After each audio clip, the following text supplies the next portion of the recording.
Sziasztok! A motoromon jelenleg is egy CarPuride 7 colos ilyen Apple CarPlay Android Auto képes kijelzőt használok. Erről van egyébként egy régebbi bemutató videó, és az elmúlt szezonban ezt használtam, de most lecserélem egy látszólag ugyanolyanra. Nézd meg, egy ugyanakkora kijelzőről van szó, de ez a legújabb típusa a CarPuride-nak, ami többek között, de leginkább abban különbözik a régitől, hogy ehhez két menetrögzítő kamerát is lehet csatlakoztatni, egyet előre, egyet hátra. Ez egy olyan óriási extra, amit én már régóta akartam a motoromon, biztonsági szempontból is jó lehet, ha például egy baleset esetében van felvételed, meg majd meglátjuk, hogy milyen minőségű felvételt tud igazán, hát ha még a YouTube videókban is tudom használni, és ezen kívül még több egyéb funkcióban is fejlesztettek, úgyhogy én úgy gondoltam, hogy érdemes lecserélni, úgyhogy ebben a videóban ezt az új típust, a V712D nevezetű CarPuride cuccot fogom megmutatni. Tartsatok velem ma is!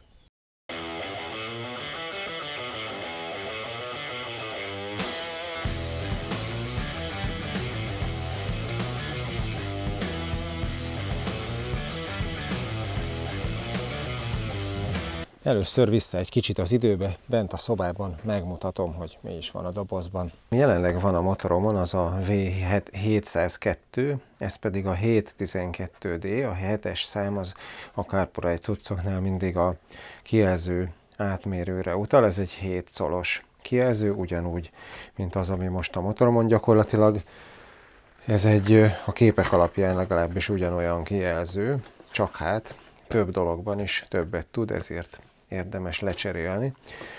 Úgyhogy nézzük is akkor, hogy mi van a dobozkában. Ugye hát először, és itt van legfölül a kijelző, amihez már egy ilyen jó kupac dolog alapból hozzá van csatolva. Már is itt van az első újdonság, vagy az első különbség a 702-höz képest, hogy ennek van egy ilyen külön kis kormányra szerelhető ilyen kezelőszerve, amivel majd megnézzük, hogy pontosan mit, de a leírás alapján például a telefonhívást fel lehet venni, vagy fotót készíteni, vagy azt megadni neki, hogy azt az adott videószakaszt, ami éppen akkor készült, azt ne töröljél le a kártyáról, mert egyébként úgy működik, hogy amikor megtelik a kártya, akkor elkezdi letörölni, és folyamatosan tölti befelé a kártyát, de hogyha egy videónál megadjuk, hogy azt ne törölje, akkor azt megőrzi fixre, meg ilyesmikre, majd ezt megnézzük, hogy pontosan mire jó, és akkor ugye ennek sokkal több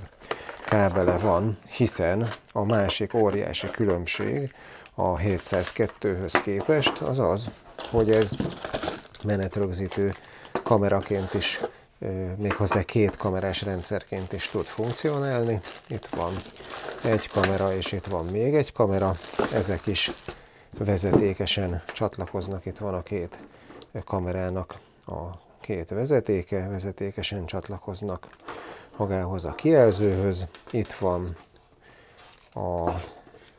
ugye ennek a kis kezelőszervnek a kábele, és a negyedik kábel pedig az, ami rámegy, ugye közvetlenül vagy az akuról lehet neki áramot adni ezzel a kábellel, amin van egy kis biztosíték is, vagy pedig innen ezt a kábelt leszedve egy másikat rátéve USB csatlakozóról is meg lehet táplálni. Arra azonban figyelni kell, hogy legalább 2,5 ampert kell tudjon az USB-n keresztül az a csatlakozó, amire csatlakoztatni akarod. Én közvetlenül az akkora fogom kötni, a mostani a 702 is úgy van rajta, és teljesen bevált, tök stabilan működik onnan. Na, és akkor van még hozzá egy ilyen kis pótbiztosíték, itt van a kormányra felszereléshez a kis mindenféle kellék, ez is fém, tehát full fémből van az egész, ez nem fog tudni menet közben meglazulni, vagy eltörni, meg ilyesmi, meg itt látod, hogy hozzá van a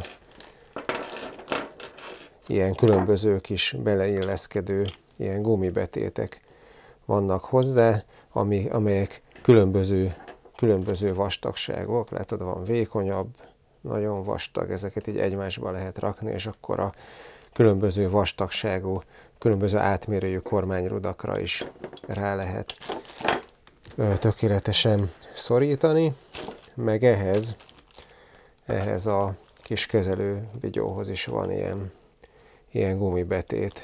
Majd látjuk, hogy ez is hogy működik, meg a felszereléshez szükséges minden csavar, sőt még a gyengébbek kedvéért, akinek még imbuszkulcs sincs otthon, még szerszámot is adnak hozzá.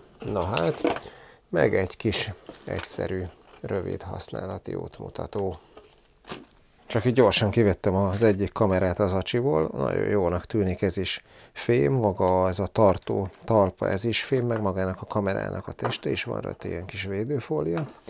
Hát azt majd ki kell találni, hogy itt van rajta egy ilyen öntapadós réteg, meg elképzelhető, hogy gyors kötözőt is lehet majd ide használni, de nem tudom azért, hogy hova, meg hogyan fogom tudni ezt felrögzíteni, ugye ez egyiket előre felé nézve, a másikat hátra felé nézve, hát majd ezt ki kell gondolni. Meg egyébként még azt meg akartam mutatni, hogy ez egy fényérzékelő, ami végre az előző azt nem tudta, és nekem az egy kicsit, hogy mondjam, hátránynak tűnt a szememben. Nem sok hátránya volt, én nem véletlenül tartottam meg azt a 702-est, mert egyébként szinte minden szempontból tökéletesen bevált. Ez se volt nagy probléma, mert általában manuálisan a legnagyobb fényerőre állítva használtam, és végül is úgy tök jó volt, de ez viszont már képes a fényérzékelője révén automatikusan a kijelző fényességét hozzáállítani a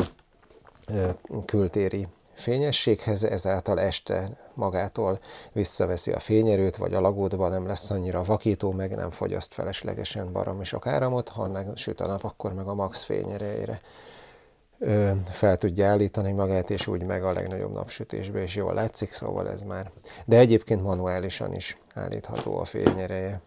Ja, meg amit még akartam mutatni, itt egy kis fedél alatt, most nem szedem le, de egyrészt USB-C kábellel lehet rá csatlakozni, de ami még fontosabb, hogy itt van egy microSD kártya, gyárilag adnak hozzá egy 64 gigás kártyát, és hát ugye arra tudja rögzíteni a két kamerának a videóját.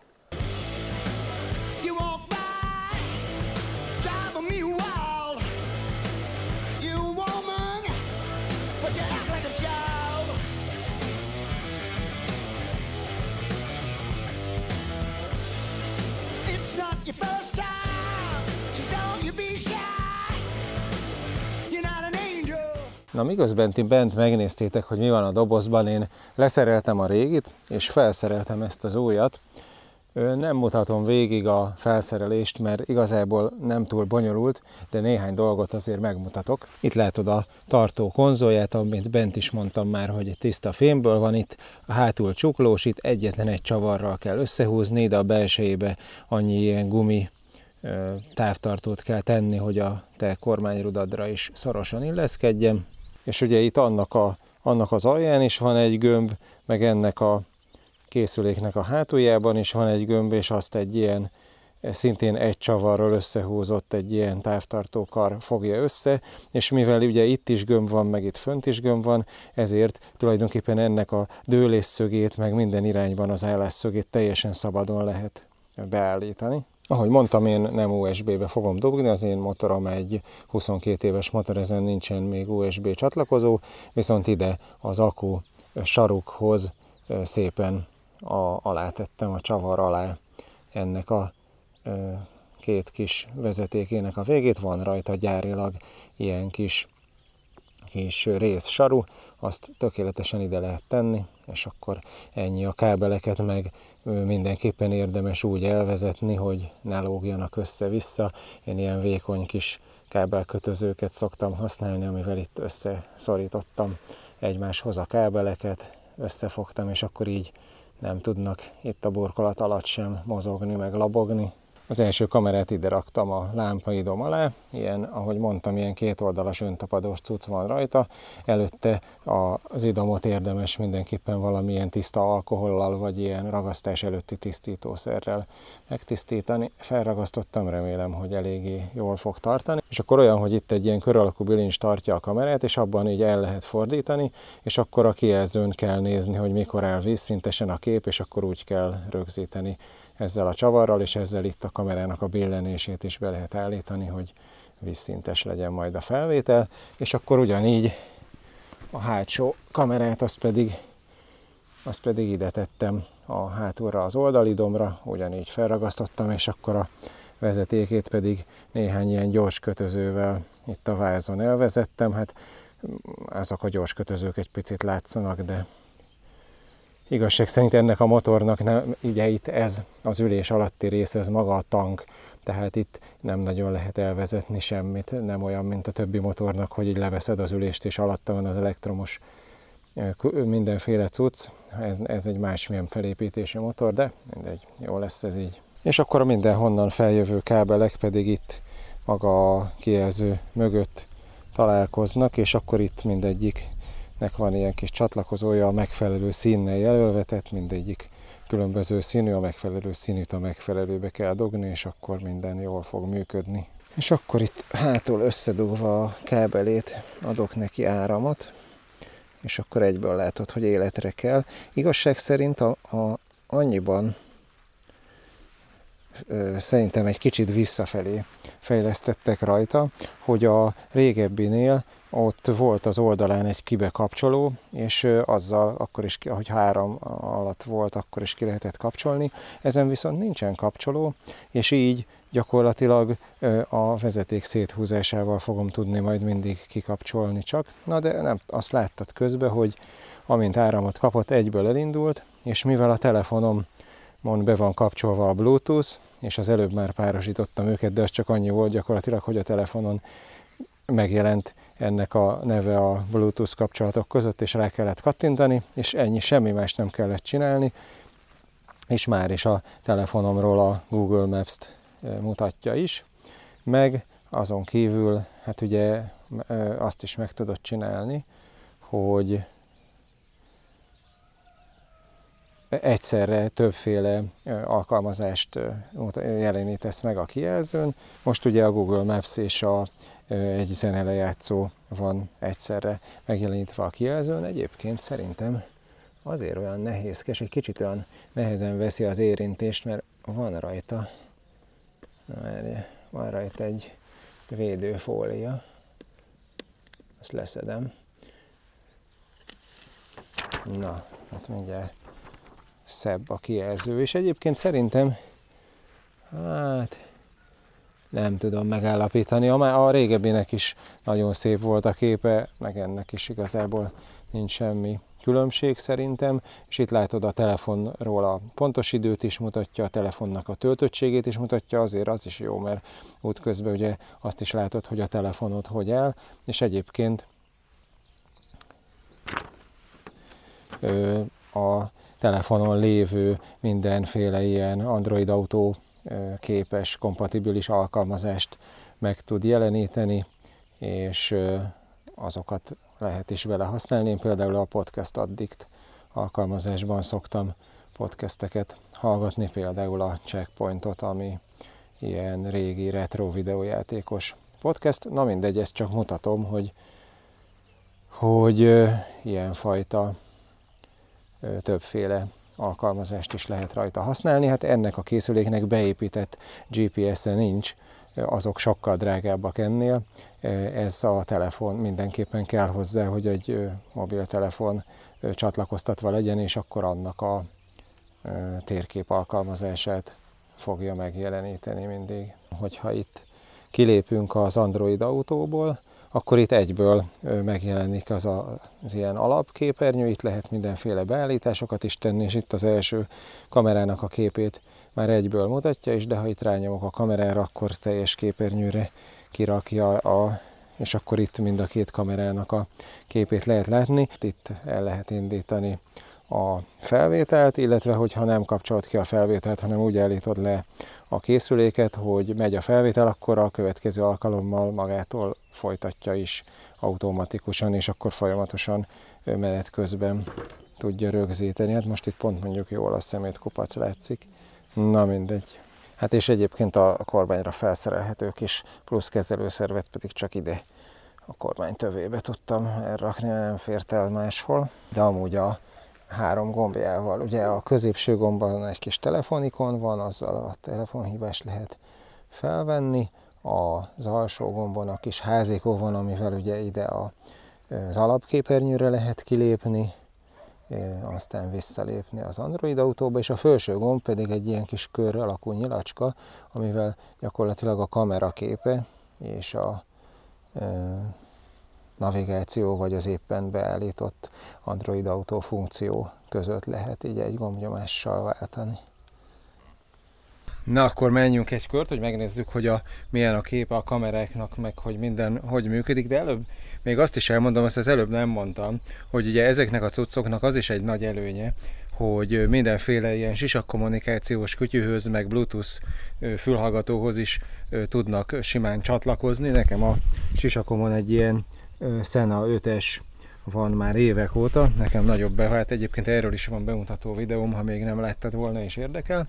A lényeg, hogy ehhez is azonnal automatikusan kapcsolódik, hogyha ugye a Bluetooth-on keresztül, és akkor gyakorlatilag a CarPlay-on a navigációnak a hangját is, a telefonbeszélgetéseket, a zenét, podcastot, bármit akarsz hallgatni, az ugye mind a sisakkommunikáción keresztül hallatszik a sisakban, és azért így navigálni sokkal jobb, mint amikor csak mondjuk a telefont kirakod a kormányra és nem hallod a navigációt, meg hát ugye a telefonnak nem igazán tesz jót az a rázkódás, amit elszenved a kormányon, például a telefonba épített kameráknak az aktív ilyen rezgéscsillapító része tönkre szokott menni, hát ugye ez a CarPlay meg direkt erre van csinálva, hogy ott a kormányon sínlődjön évekig, ez meg nem megy tőle tönkre.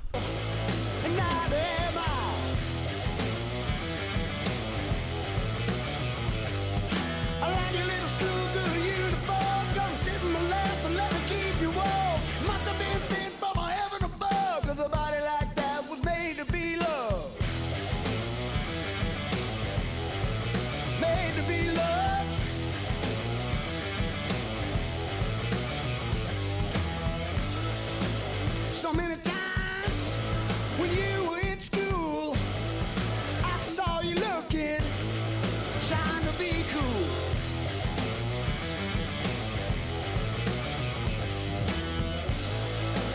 Now you're legal, just come of age. You're all smiling when I'm up on the stage. I'm an educated man with discerning taste. I can't stand by and watch you go to waste. You must have been bent from heaven above, 'cause a body like that was made to be loved. Made to be loved.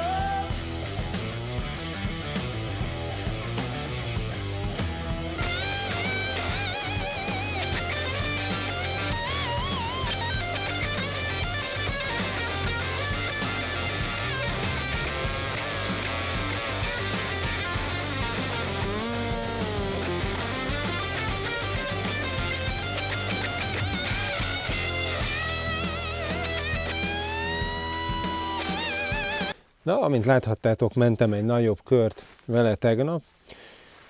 Nyomkodtam össze-vissza, megnéztem elég sok funkciót, egy csomó beállítás van még a kamerának a felbontásától kezdve egyebek, amiket nem mutattam be, de ennek a videónak nem is célja, hogy egyfajta használati útmutatóként szolgáljon. Berakom, mint mindig az ilyen termékbemutató videóknál ennek a linkjét a leírásba, ott meg tudjátok nézni az összes technikai paraméterét, amit esetleg nem mondtam el, meg ott meg is lehet venni. Azt konkrétan tudom, hogy az előző típusból, amiről volt videóm, abból az én videóm kapcsán legalább 17-en vettek olyan készüléket, és hozzám egy olyan visszajelzéssel jutott vissza, ami arról szólt volna, hogy bárkinek bármi problémája lett volna vele, és nekem se volt. Az elmúlt egy évben fenn volt a motoromon, és minden motorozáskor használtam, és elmondhatom, hogy teljesen jó minőségű cucc, nagyon jól néz ki a képe is, az egésznek az építési, összeszerelési minősége nagyon jó, nagyon masszív, és hát igazából amit tud, azt nagyon jól tudja. Ugye az előzőhöz képest ez annyival tud többet, egyébként a tartószerkezetét egy kicsit továbbfejlesztették, de szerintem maga a kijelző az tök ugyanaz, mint az előző volt, csak hát ugye a funkcióba sokkal többet nyújt. Ugye itt van a két kamera, ami nagyon jó, hát sajnos ezt el kell mondjam, meg láthattátok is a felvételeken, hogy ahhoz a kameráknak a képminősége nem elég jó, hogy YouTube videóban lehessen használni, arra viszont bőven elég, hogy egyfajta ilyen biztonsági funkciót betöltsenek, tehát hogyha bármilyen balesetben esetleg részt veszel vétlenül, akkor előről, hátulról van felvételed arról, hogy mi történt. Ez szerintem nagyon jó. Nekem a kocsiba is ugyanígy ilyen első-hátsó kamerarendszer van, pontosan ugyanilyen célból, szerencsére még sosem nem kellett vele bizonyítanom semmit, de az ördög nem alszik, a motoron meg még nagyobb veszélyben van az ember, úgyhogy szerintem még jobb, hogyha van felvétel. Nekem tetszik ez a kis 3 gombos kezelőszerv is, igazából kesztyűbe, hogyha nem olyan érintős a kesztyűd, akkor azzal egész sok funkciót el lehet érni, tulajdonképpen kesztyűben is, meg könnyebben megtalálhatóan, mint hogyha a menüjében kellene mászkálni. Az is jó, hogy a fényerőt ez már automatikusan tudja állítani, mert nappal nyilván a maximum fényerő kell, tűzőnapban is bőven tökéletesen jól látható a kijelzője. Nagyon kevés az a szituáció, amikor pont úgy tükröződik, hogy ne lenne jó, de a fényereje az bőven elég, akkor is, amikor a legnagyobb napsütés van, viszont ez a fényerő túl sok lenne éjjel, vagy sötétben egy alagútban, nagyon vakítana, és ezért ez baromi jó, hogy folyamatosan tudja szabályozni. Nekem a tegnapi motorozáson ezzel kapcsolatban is, meg az elmúlt 1 éves motorozáson az előző típussal kapcsolatban is az volt a tapasztalatom, hogy mindig egyből csatlakozik a telefonhoz, meg a sisak kommunikációhoz is, sose veszíti el a kapcsolatot, nem kell semmit szórakozni vele, beállítgatni, meg ilyenek, gyakorlatilag egyből úgy, ahogy van, azonnal kapcsolódik már az első alkalommal is, és onnantól kezdve stabil a kapcsolat. Tehát ilyen szempontból is ez már jól meg van csinálva, meg jól le van programozva. Na, szóval én nem tudok róla rosszat mondani, ja, és az ára sem rossz, most folyton akcióznak, most ha jól láttam, olyan 250 amerikai dollár körül van náluk az ára, hát valójában ez egy eléggé olcsó mobiltelefonnak az ára, de ez például a navigálásra sokkal jobb, mint egy mobiltelefon, mert egyrészt sokkal nagyobb is a kijelzője, másrészt meg ugye nagyobb a fényereje, folyamatosan változtatja a fényerejét, meg nem megy tönkre a rázkódástól, mint a telefonoknak a kamerája nem erre van kiképezve. Ja, meg hát ráadásul ugye ez teljesen időjárás álló. Itt a oldalt a kis SD kártyának is az ajtaja, a kis fedele úgy van megcsinálva, hogy ilyen gumitömítés van benne, meg minden, az egész teljesen vízálló, meg mindenálló. Szóval na, hát ez direkt ilyen motoron való kültéri használatra van dizájnolva.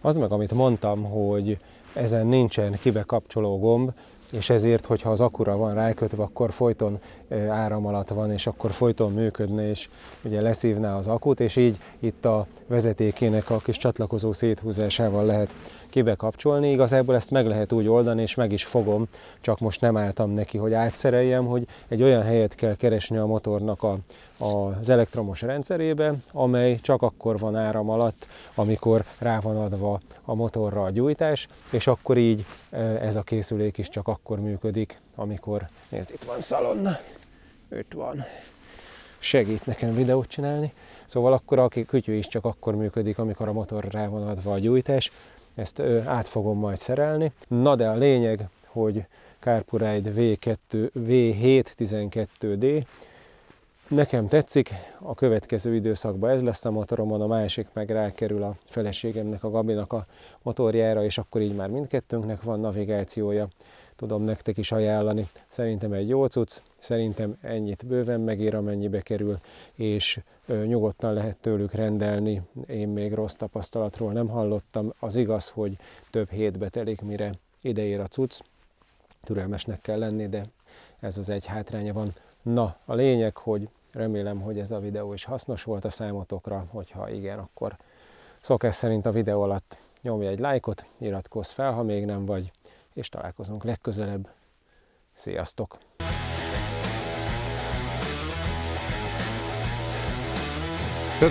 Figyelj!